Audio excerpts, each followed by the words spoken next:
Espacio CONICET.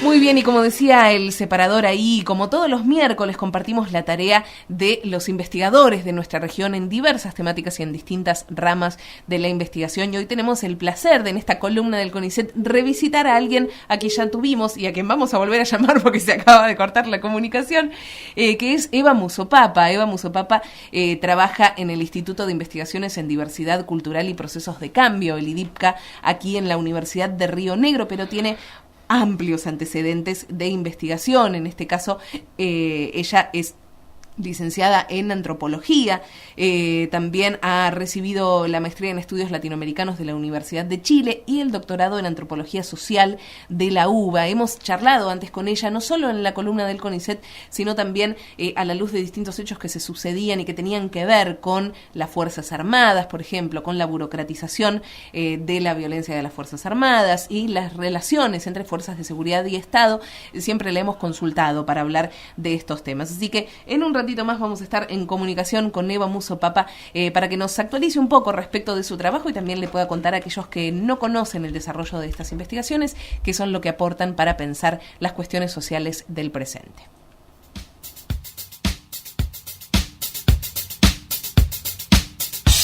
Bien, y allí ya tenemos el contacto, así que no escuchó la presentación, pero ya la tenemos aquí con nosotros por teléfono a Eva Musopapa. Eva, muy buenos días, ¿cómo estás? Hola, Vanina, ¿qué tal? ¿Cómo estás? Bien, contentos de tenerte de vuelta por aquí. En este caso, bueno, para poder extendernos un poco más, siempre nos quedamos sin tiempo cuando charlamos con vos, extendernos un poco más sobre tu trabajo. Y recién decíamos cuando te presentábamos, seguramente varios de los oyentes no habrán podido tener la oportunidad de escuchar los otros diálogos que hemos tenido con vos, así que querríamos que les cuentes en primer lugar, bueno, justamente cuál es tu área, cuáles son tus ejes de investigación.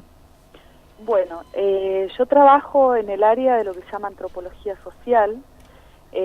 Para los que no saben exactamente qué es el estudio, digamos, con grupos humanos y que se diferencia, digamos, de otra gran área de este tipo de estudios, que es la arqueología. Por lo general la gente suele confundir a quienes trabajan en antropología con los arqueólogos. Son dos áreas diferentes, ¿no es cierto? Claro.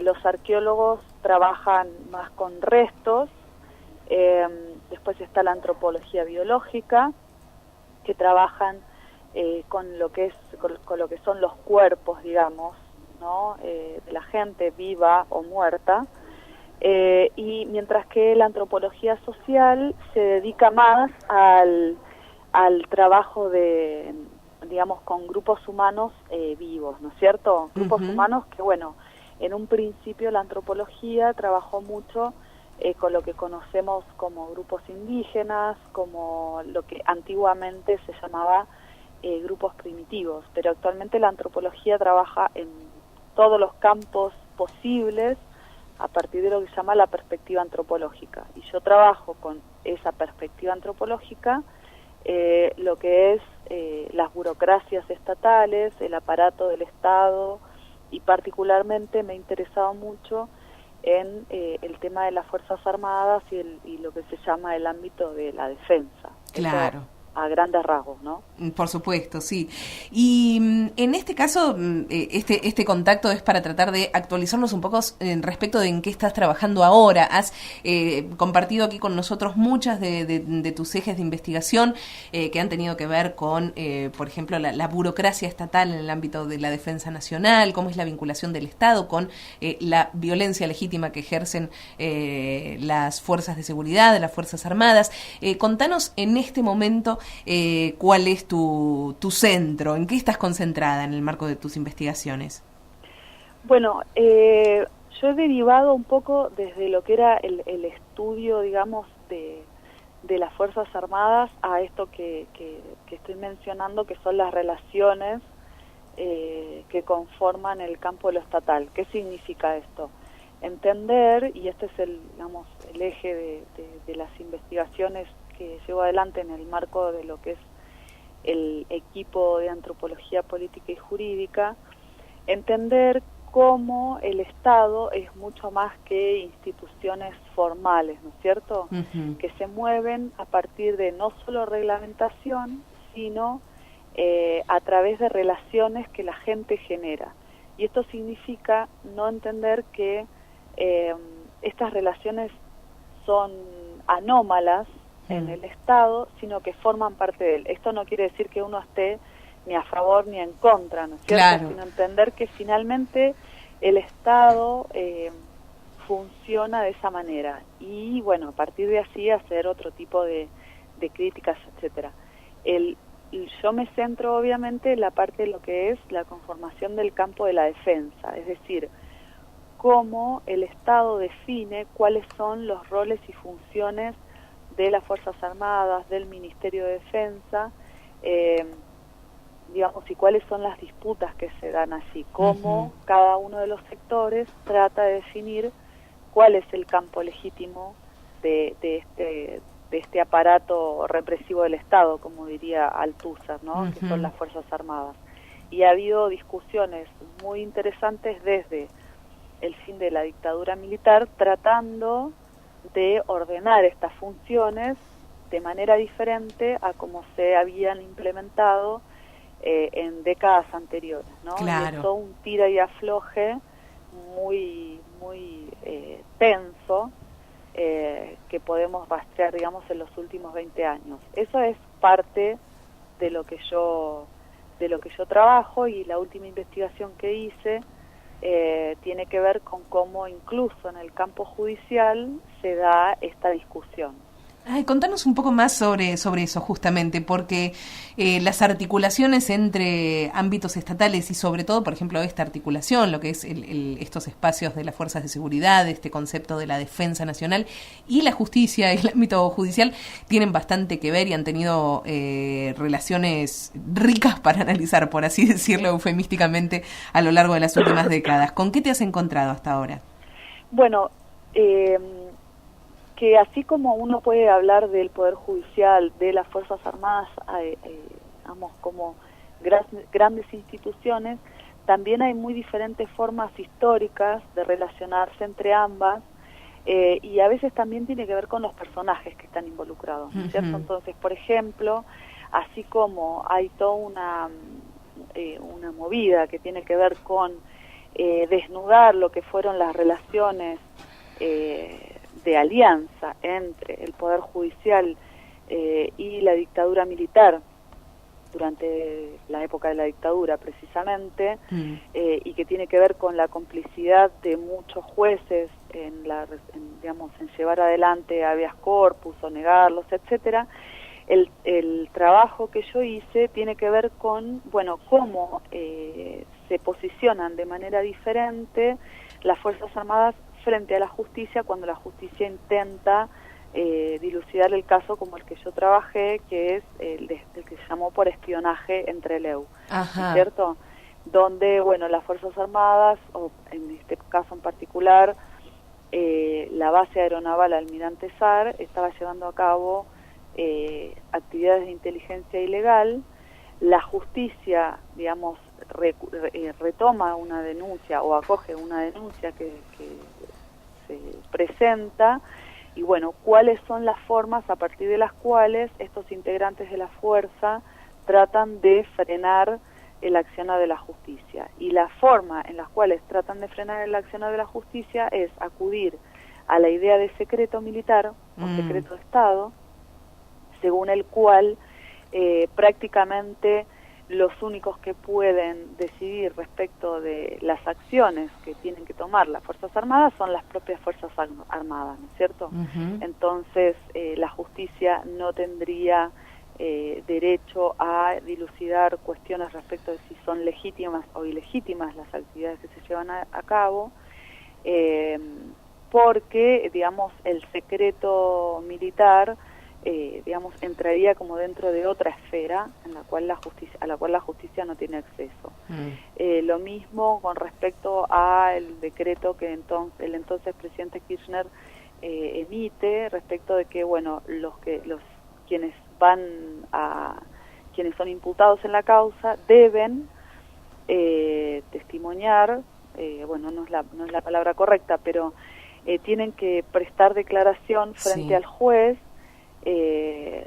en virtud de esa causa y les saca, digamos, el peso de lo que significa el secreto militar. Y ellos se niegan porque dicen que un decreto presidencial no puede negar lo que dice una ley, ¿no es cierto? Mientras que, bueno, la postura es que es el presidente el comandante en jefe de las fuerzas, ¿no es cierto? Entonces, lo que uno puede ver a partir de esa causa es cómo estas Fuerzas Armadas van planteando diferentes relaciones con otros órganos del Estado y que son históricamente diferenciales también, ¿no es cierto?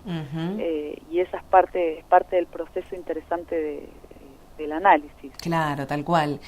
Me imagino, Eva, o por lo menos intento imaginar el volumen de el corpus, por así decirlo, los materiales de investigación de los que te valés para hacer una investigación de esta envergadura.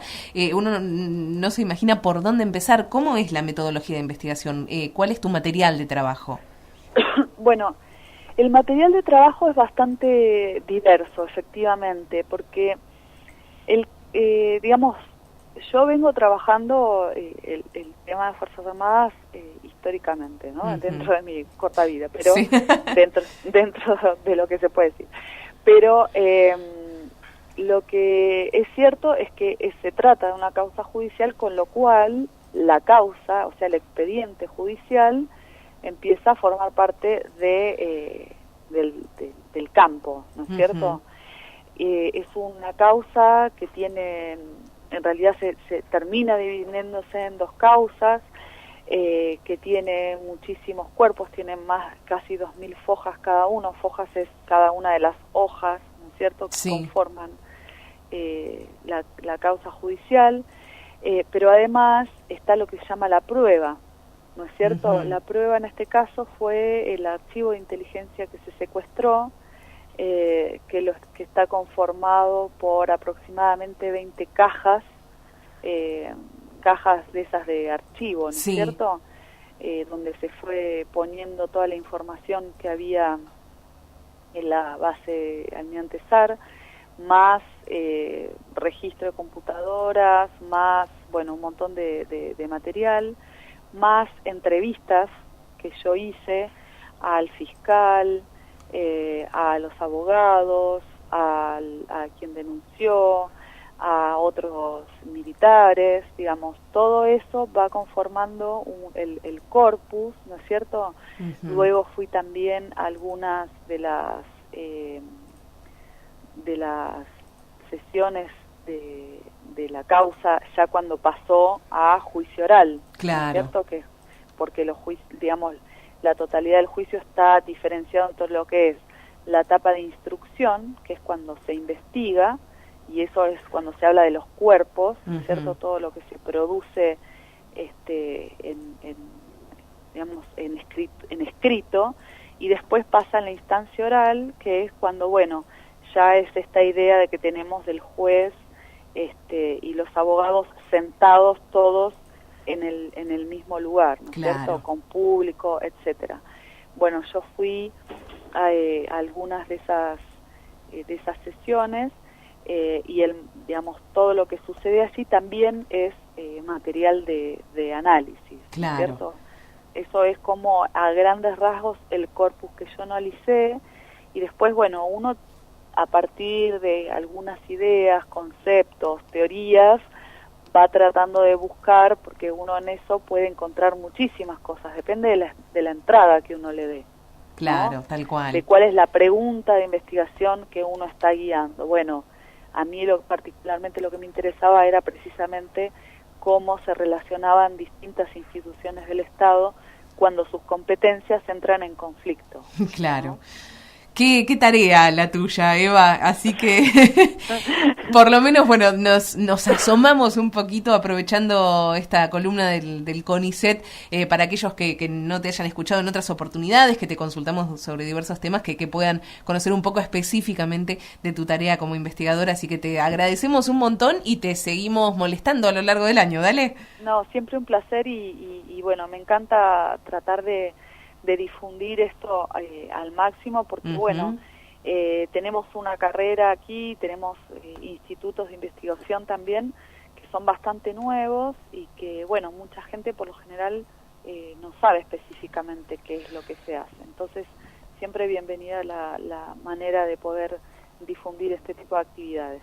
Coincidimos, Eva, y te mandamos un abrazo muy grande y hasta la próxima entonces. Hasta la próxima, un gusto, chao, chao. Hablábamos allí con Eva Musopapa, ella es de todo, es licenciada en antropología, es magíster en estudios latinoamericanos y doctora en antropología social, es parte del equipo de antropología política y jurídica, que era de lo que nos estaba hablando recién, y trabaja como docente y como investigadora aquí en la Universidad Nacional de Río Negro en el Instituto de Investigaciones en Diversidad Cultural y Procesos de Cambio.